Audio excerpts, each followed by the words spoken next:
Les étoiles noires de Nollywood, c'est le titre d'un ouvrage paru aux éditions A7 Malanda à Paris. L'auteur fait la promotion du cinéma africain en s'appuyant sur le cinéma nigérian qui occupe actuellement une place de choix dans le monde en termes de production. Roland Kindou.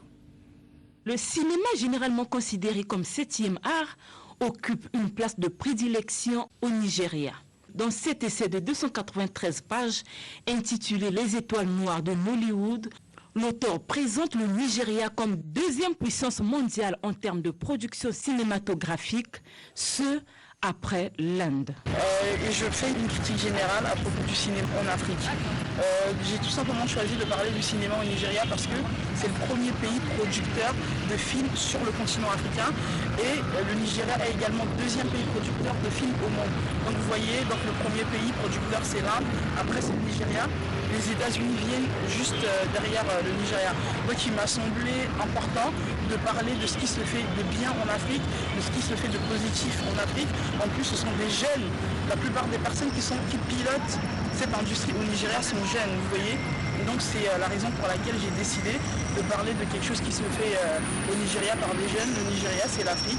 En tout cas, ce bouquin contribue humblement à donner une bonne image de l'Afrique.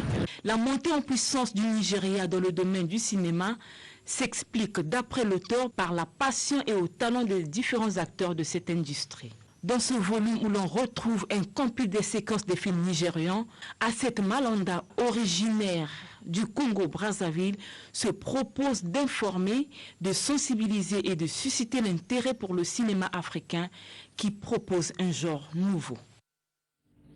Alors, bonsoir A7 Malanda. Vous êtes venu dans ce reportage et j'ai avec moi votre ouvrage, un livre plein d'images du cinéma nigérian. Alors, comment avez-vous fait pour trouver toutes ces images? J'ai été tout simplement sur les sites des différents acteurs et actrices, différents réalisateurs et réalisatrices. Et j'ai également eu la chance de passer plusieurs jours avec certains des réalisateurs qui sont dans le livre à Paris. Alors, la promotion du cinéma africain, et vous avez mis un accent sur le cinéma nigérian. Pourquoi?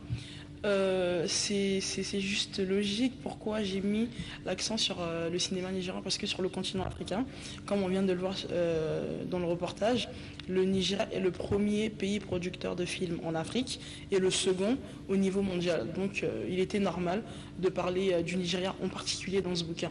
Mais je fais également une critique générale en ce qui concerne le cinéma en Afrique. Alors, une critique générale du cinéma africain. Alors, quelle est la place du cinéma congolais dans tout ça? Justement, avant de me pencher sur le cinéma nigérian, j'ai cherché d'abord en ce qui concerne le Congo-Brazzaville, est-ce qu'il existe des cinéastes, est-ce que les jeunes s'y intéressent? Sincèrement, très franchement, je n'ai rien trouvé. Bon, je sais que dans le passé, il existait un cinéma congolais, mais aujourd'hui, le cinéma est totalement, j'ai envie de dire, mort. Au Congo-Brazzaville, il n'y a rien. Même pas embryonnaire. Donc voilà, même pas embryonnaire, vous voyez. Donc il était normal pour moi de parler du Nigeria, parce que c'est quand même un pays africain. Parler du Nigeria contribue également indirectement à parler aussi du Congo, parce que je suis du Congo-Brazzaville. Donc vous êtes également basé en France, il faut le dire. Voilà, exactement. Voilà.